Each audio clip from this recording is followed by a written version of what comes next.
तो दोस्तों आपका स्वागत है हमारे चैनल एजुकेशन क्रांति में। मतलब दोस्तों मध्य प्रदेश हाई कोर्ट की यहाँ पर आज 3 अगस्त है और 3 अगस्त को यहाँ पर सुनवाई थी। काफ़ी लंबी सुनवाई चली, यहाँ पर 2 घंटे के लगभग यहाँ पर सुनवाई चली। इसके बारे में यहाँ पर जानकारी देंगे कि आपको यहाँ पर आज के दिन यहाँ पर जो है जो हाई कोर्ट के वकील हैं उनके द्वारा यहाँ पर जवाब दिया जाना और यहाँ पर क्या कहा गया है उसको थोड़ा डिटेल में यहाँ पर बताने के साथ साथ दोस्तों आपको यहाँ पर बताएंगे कि आज यहाँ पर क्या हुआ है। दोस्तों सबसे पहले यहाँ पर जो है जो एडवर्टाइजमेंट नंबर है आपका जो है जो मध्य प्रदेश हाई कोर्ट के वकील थे उनके द्वारा यहाँ पर एडवर्टाइजमेंट को दिखाया गया और एडवर्टाइजमेंट में यहाँ पर आप देख सकते हैं ये 3 नंबर जो टीप है आरक्षण से संबंधित इसको यहाँ पर पढ़वाया गया, जिसमें कि यहाँ पर कहा गया है कि आरक्षण के अनुसार यहाँ पर जो है सभी रिक्तियों को भरा जाएगा। इसको यहाँ पर बताया गया। इसके बाद दोस्तों यहाँ पर जो है इसमें आरक्षण की जो छूट के बारे में यहाँ पर जानकारी दी गई है कि आरक्षण यहाँ पर किस किस को दिया जाने वाला है। इसके बाद यहाँ पर जो है तो एक भर्ती नियम का हवाला दिया गया जो कि यहाँ पर देख सकते हैं मध्य प्रदेश सिविल सेवा के सेवा में सामान्य शर्तें 1961 के तहत जो जिला न्याय स्थापना की सेवा शर्ती भर्ती व सेवा शर्तें हैं 2016 की, इसको यहाँ पर जो है समय समय पर जारी संशोधन के अंतर्गत अनिहित एवं आदि नियम लागू होंगे। इसको यहाँ पर दर्शाया गया और बताया गया कि ये जो नियम है इसके अनुसार ये इस वैकेंसी को चलाया गया है 2016 की। इसमें दोस्तों इसी के कारण इस प्रकार से रिजल्ट दिया गया है। इसके बाद यहाँ पर जो है भर्ती में आप दोस्तों ये पेज नंबर 9 पर आपको यहाँ पर दिख जाएगा जिसमें कि बताया गया है कि भर्ती में चयन किस प्रकार से किया जाएगा। इसमें दोस्तों यहाँ पर जो है जो लिखा गया है कि ऑनलाइन परीक्षा में यहाँ पर प्राप्तांकों के आधार पर यहाँ पर चयन किया जाएगा। इसको यहाँ पर बताया गया मध्य प्रदेश हाईकोर्ट के वकील के द्वारा प्रारंभिक परीक्षा की जो चयन परीक्षा में स्क्रीनिंग टेस्ट है बस। प्रारंभिक परीक्षा में यहाँ पर प्रथम चरण में जो चयन किया जाएगा उसके बारे में यहाँ पर बताया गया है और प्रारंभिक परीक्षा में प्राप्तांकों की अंतिम चयन को नहीं जोड़ा जाएगा। इस प्रकार से दोस्तों इस नियम को यहाँ पर बताया गया है उनके द्वारा।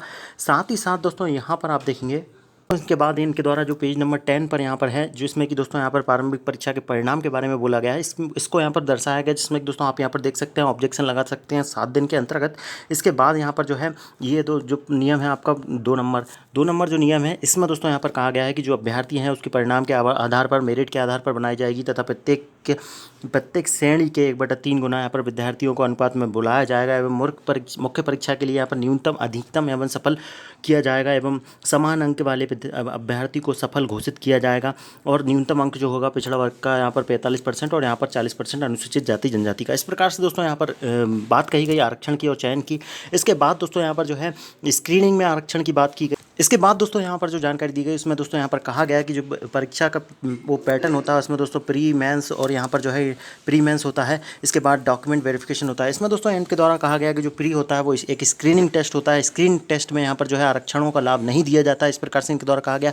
इसके अलावा यहाँ पर किशोर चौधरी केस, इसके अलावा 2015 का जो एग्जाम हुआ था उसके अंतर्गत उसको यहाँ पर सबूत के तौर पर रखा गया। इसके अलावा हेमराज राणा के इंदौर बेंच के केस को भी यहाँ पर रखा गया जिसमें कि दोस्तों MPPSC वर्सेस विशाल जैन केस था।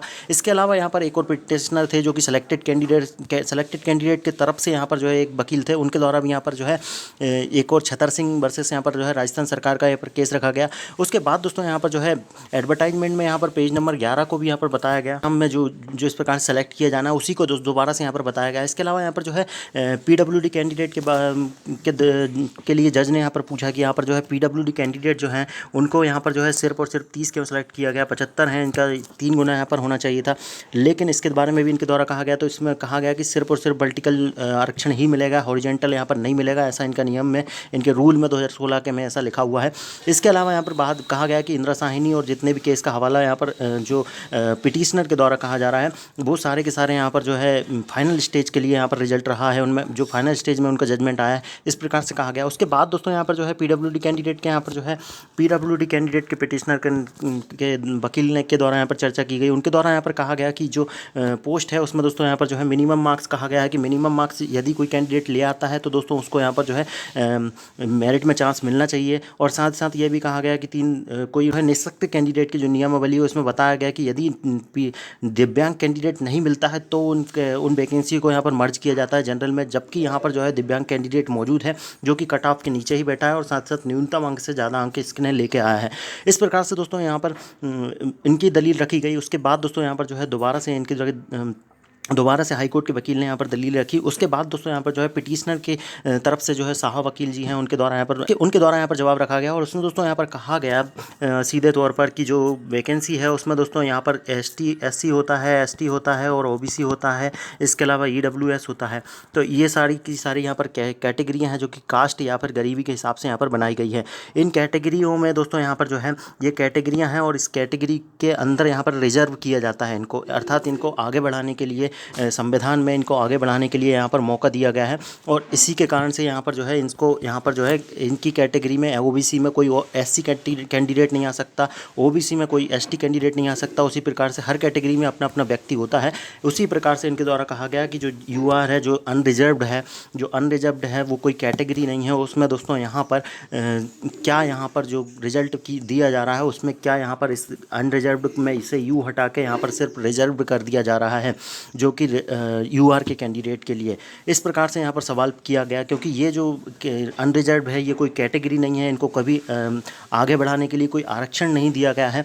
इसके बाद दोस्तों इनके द्वारा यहाँ पर वकीलों इनके जज के सामने यहाँ पर दलीलें रखी गई और दोस्तों यहाँ पर जो है काफ़ी सारी यहाँ पर जो है चर्चाएं हुई, लेकिन दोस्तों अभी फ़िलहाल में कोई भी यहाँ पर निष्कर्ष पर कुछ भी नहीं पहुँच पाए। इसके अलावा यहाँ पर जो एक और महत्वपूर्ण बात है वो ये है कि यहाँ पर जो बात कही गई थी यहाँ पर MPPSC वाले मामले में उसमें भी दोस्तों इनके द्वारा बताया गया कि कुछ जो केस में जानकारी दी गई उसके अनुसार कहा गया कि प्री MPPSC में जो है प्री में, इसके अलावा मेंस में, इसके अलावा इंटरव्यू में सारी की सारी जगह आपको यहाँ पर जो है सारी जगह आपको यहाँ पर जो है आरक्षण देना होगा OBC ST SC को।